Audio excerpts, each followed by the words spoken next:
ತಿರುವ ರಾಕ್ಷಸರನ್ನು ಸಂಹಾರ ಮಾಡಿ ಚಾಮುಂಡಿ ಎನಿಸಿಕೊಂಡೇ ಬಂತು. ಏಕಮ್ಮ ಕಣ್ಣು ಮುಚ್ಚಿ ಕೂತಿರುವೆ. ನಮ್ಮಂತ ಬಡವರು ನಿನ್ನ ಕಣ್ಣಿಗೆ ಕಾಣುವುದಿಲ್ಲವೇ?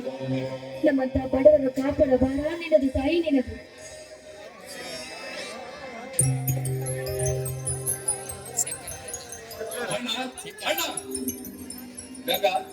ಯಾಕಮ್ಮ ಅಣ್ಣಂದ್ರೆ ಕಾಣ್ತಾನೆ ಅಲ್ಲ, ಎಲ್ಲಿಗೆ ಹೋಗಿರೋರು? ಬಾಬಾ ಮೊದಲು ಪ್ರಸಾದವನ್ನು ತೆಗೆದುಕೊ. ಬಾಬಾ ಅರ್ಜುನ್ ಅವರು ಹಾವು ಡ್ಯಾಮನ ಜಾತ್ರೆಯಲ್ಲಿ ಚಕ್ರಿ ಸ್ಪರ್ಧೆಯನ್ನು ಹೋಗಿದ್ದಾರೆ. ಇನ್ನು ಬೋವಣ್ಣವರು ಆ ಜೈವಸ್ತಾಪುರ ಫ್ಯಾಕ್ಟರಿ ಕಟ್ಟೋ ನೆಪದಲ್ಲಿ ನಮ್ಮ ಹೊಲಕ್ಕೆ ಬೇರೆ ಹಾಕಿದನಂತೆ. ಅವರ ಆಳುಗಳು ನೋಡಿಕೊಂಡು ಬರ್ತಂತ ಹೋಗಿದ್ದಾರೆ. ಬಂದರೆ ಬರಬಹುದು.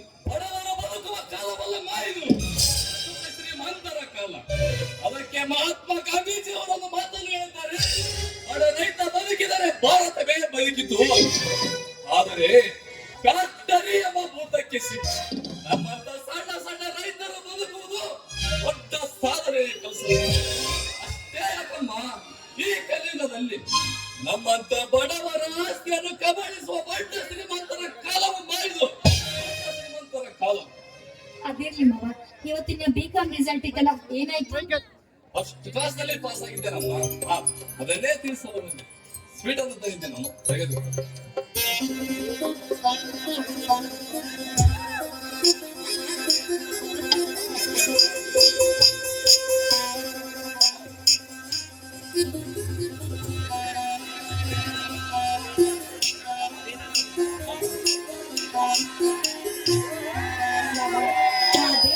ಚೆನ್ನಾಗಿಟ್ಟಿರಲಿ ಮಾವ.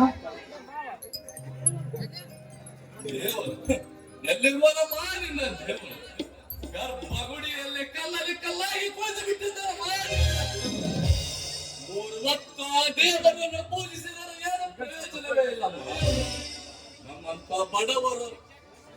ನಮ್ಮಂತ ಬಡವರ ಕಷ್ಟವು ಕೇಳಿಸಿದಾಗ ಕುಳಿತು ಬಿಟ್ಟಿದ್ದಾರೆ.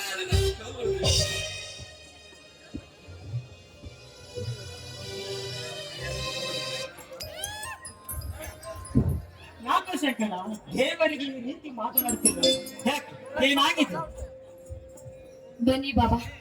ಶಂಕರ ಮಾಮ ಜಿಲ್ಲೆಗೆ ಬಿಕಾಂ ಪರೀಕ್ಷೆಯಲ್ಲಿ ಜಿಲ್ಲೆಗೆ ಫಸ್ಟ್ ರ್ಯಾಂಕ್ ಬಂದಿರಂತೆ. ಅದಕ್ಕೆ ಆ ದೇವರನ್ನು ಚೆನ್ನಾಗಿಟ್ಟಿಲ್ಲ ಅಂದ್ರೆ ಅದಕ್ಕೆ ಮಾಮ. ನೋಡ ಶಂಕರ, ಎಲ್ಲ ಬರೀ ನಾವು ದೇವರ ಮೇಲೆ ಹಾಕುವುದು. ನಾವೇಕೆ ಮನುಷ್ಯರಾಗಿ ಹುಟ್ಟಬೇಕಿತ್ತು ಈ ಭೂಮಿ ಮೇಲೆ. ಹುಟ್ಟಿದ ಪ್ರತಿಯೊಂದು ಜೀವಿಗೂ ಕಷ್ಟ ಸುಖ ಎಂಬ ಜೋಡು ಬಂಡಿಗಳ ಖಾಲಿ ಅದರ ಮಧ್ಯೆ ನಾವು ನೆಪ ಮಾತ್ರ ಅದಕ್ಕೆ ಅವನನ್ನು ದೇವರೆನ್ನೋದು. ಅಣ್ಣ, ತಂದೆ ತಾಯಿಗಿಂತ ಮಿಗಿಲಾದ ದೇವರು ಯಾರು ಇಲ್ಲ ಅಂತ ಹೇಳ್ತಾರೆ ಬಲ್ಲವರು. ಆದರೆ ನೀನು ನನಗೆ ಅದಕ್ಕಿಂತ ಮಿಗಿಲಣ್ಣ ಆಶೀರ್ವಾದ ಮಾಡಲ್ಲ. ಗೆದ್ದೇಳು ಶಂಕರ. ಹಾ, ತಾಯಿ ಮಹಾಮಹಿಮೆ ಹುಲಿಗೆಮ್ಮನ ಆಶೀರ್ವಾದ ನಿನ್ನ ಮೇಲೆ ಸದಾ ಇರ್ತಪ್ಪ, ಇರುತ್ತೆ. ಹೌದು ಬಾಬಾ, ನೀನು ಕಲಿದ ಅನುಗುಣವಾಗಿ ನಿನಗೊಂದು ನೌಕರಿ ಸಿಕ್ಕರೆ ಶಾಲೆ ಕಲಿದಿದ್ದಕ್ಕೂ ಸ್ವಂತ ಹೋಗುತ್ತೆ ಬಾಬಾ. ನೌಕರಿ ನಮ್ಮಂತ ಬಡವರಿಗೆಲ್ಲ ಬರಬೇಕಮ್ಮ ನೌಕರಿ. ಈ ಅಲೆಗಟ್ಟು ಕೊಳೆತು ನಾನು ತಿರುವ ರಾಜಕೀಯ ತುಂಬಿಕೊಳ್ಳುವ ಈ ಸಮಾಜದಲ್ಲಿ ನಮ್ಮಂತ ಬಡವರಿಗೆ ಎಲ್ಲಿಂದ ಸಿಗಬೇಕಮ್ಮ ನೌಕರಿ? ಯಾಕೋ ಶಂಕರ, ನೌಕರಿ ತೆಗೆದುಕೊಳ್ಳಕ್ಕೆ ನಿನಗೆ ಏನಾದರೂ ಸಹಾಯ ಬೇಕಾದರೆ ಕೇಳು. ನಿನ್ನ ಅಣ್ಣ ಅರ್ಜುನವೇ. ಅಣ್ಣ, ಹಾಡು ಹಸಿದಿದೆ ಎಂದರೆ ಇಡೀ ಕಾಳನಾದರೂ ಇಟ್ಟು ಅದರ ಹಸಿವನ್ನು ನೀಗಿಸಬಲ್ಲೆವು ನಮ್ಮಂತ ಬಡವರು. ಆದರೆ ಆನೆ ಹಸಿದು ಬಂದು ನಿಂತರೆ ಅದರ ಹಸಿವನ್ನು ನೀಗಿಸಲು ಸಾಧ್ಯವೇನಣ್ಣ? ಹೋಗಲಿ ಬಿಡೋಣ. ಆ ಜಯರಾಜ ಸಾವುಕಾರನ ಹಾಡುಗಳು ನಮ್ಮ ಹೊಲಕ್ಕೆ ಬೇರೆ ಬಂದಿದ್ದಲ್ಲಣ್ಣ. ಏನಾಯ್ತಣ್ಣ? ಹೌದು, ಬೇರೆ ಅಷ್ಟೇ ಅಲ್ಲ ಶಂಕರ, ಧನಿಕರ ದಬ್ಬಾಳಿಕೆ ನಮ್ಮಂತವರ ಮೇಲೆ ನಡೆಯುವುದು ಈ ಕಲಿಯುಗದಲ್ಲಿ ಅದೇನು ಹೊಸದಲ್ಲಪ್ಪ.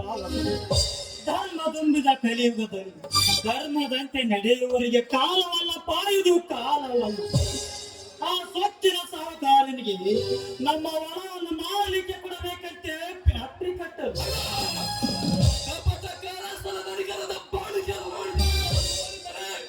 ನಮ್ಮ ಬಲವನ್ನೇ ತಿಳಿದುಕೊಳ್ಳಬೇಕಾಗುತ್ತದೆ. ಆದ್ದರಿಂದ ಅದಪ್ಪನ ಧನಿಕರಿಗೆ ಇಂದು ನಾವು ಎಲ್ಲರ ಉತ್ತರ ನೀಡಿದಾಗ ಮಾತ್ರ ನಮ್ಮಂತ ಬಡವರು ಬದುಕಲಿಕ್ಕೆ ಸಾಧ್ಯವಣ್ಣ. ಮಾಮ, ಅರ್ಜುನ್ ಮಾಮ ಬಂದಂತೆ ಕಾಣುತ್ತೆ. ಹಾ ಗಂಗಾ ಶಂಕರ, ಆ ಸಾವುಕಾರ ಬೇನಿಯಾಗ್ತಿರೋ ವಿಷಯವನ್ನು ಅರ್ಜುನನ ಮುಂದೆ ತಿಳಿಸುವುದು ಬೇಡ. ಯಾಕೆಂದರೆ ಬಡವನ ಕೋಪದವರಿಗೆ ಮೂಲ ಎಂಬಂತೆ ಅವನ ಮೊದಲೇ ಕೋಪಿಷ್ಟ. ನಿಧಾನವಾಗಿ ತಿಳಿಸಿದರು.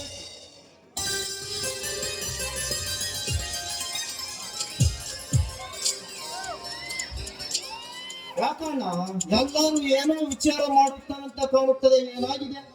ಏನಿಲ್ಲಪ್ಪ ಅರ್ಜುನ, ಅದು ನಮ್ಮ ಶಂಕರ ಪರೀಕ್ಷೆಯಲ್ಲಿ ನಮ್ಮ ಜಿಲ್ಲೆಗೆ ಮೊದಲ ಸ್ಥಾನ ಬಂದಿದ್ದಾನಪ್ಪ. ಅದನ್ನೇ ಮಾತನಾಡ್ತಾ ನಿಂತಿದ್ದೆವು.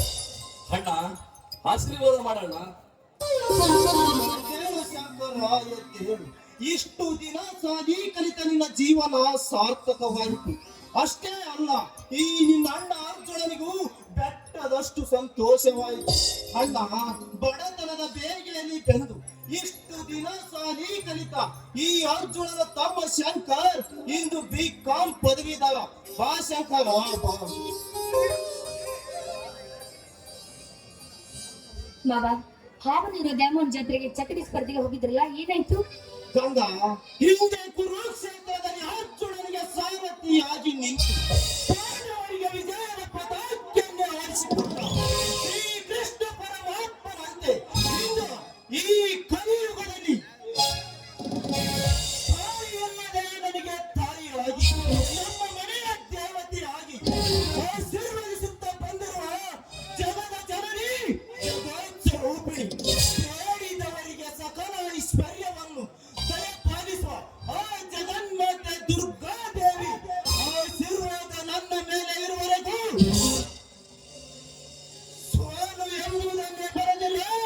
ಆ ನನ್ನ ತಾಯಿ ನನ್ನ ಹಣೆಯ ಬರದಲ್ಲಿ ಆಗ ಜಯದ ಗೇರಿಯನ್ನು ಭೇದಿಸಿ ವಿಜಯದ ಮಾಲಿಯನ್ನು ಧರಿಸಿಕೊಂಡು ಬಂದಿರುವನ ಈ ನಿನ್ನ ತಮ್ಮ ಸೋಲಿಲ್ಲದ ಸರದಾರನಾಗಿ ಆಶೀರ್ವಾದ. ಹಿಂದಿನಿಂದ ಕಾರ್ಗತ್ತಲೆ ತುಂಬಿದ ಈ ನಮ್ಮ ಮನೆತನಕ್ಕೆ ವಸಂತ ಕಾಲದಲ್ಲಿ ಮರದಲ್ಲಿ ಹೇಗೆ ಕೋಗಿಲೆ ಕುಳಿತು ತನು ಮನದಿಂದ ಹಾಡಿ ಕುಳಿತಿದೆಯೋ ಹಾಗೆ ಸುಖ ಸಂತೋಷ ಎಂಬ ಹಗಲನ್ನು ಕಂಡು ಸುಖ ದುಃಖ ಎಂಬ ರಾತ್ರಿಯನ್ನು ಕಾಣುತ್ತಿದೆಯಪ್ಪ ಈ ನಮ್ಮ ಮನೆತನಕ್ಕೆ. ಆಯ್ತಣ್ಣ, ಧರ್ಮವನ್ನು ಬಿಟ್ಟು ಕರ್ಮದಿಂದ ಬದುಕುವ ಬಂಡರಿಗೆ ಯಮಧರ್ಮರಾಗಿ ಪರರ ಹೆಣ್ಣು ಮಕ್ಕಳ ಶೀಲ ಕೆಡಿಸುವ ದುಶ್ಯಾಸನರಿಗೆ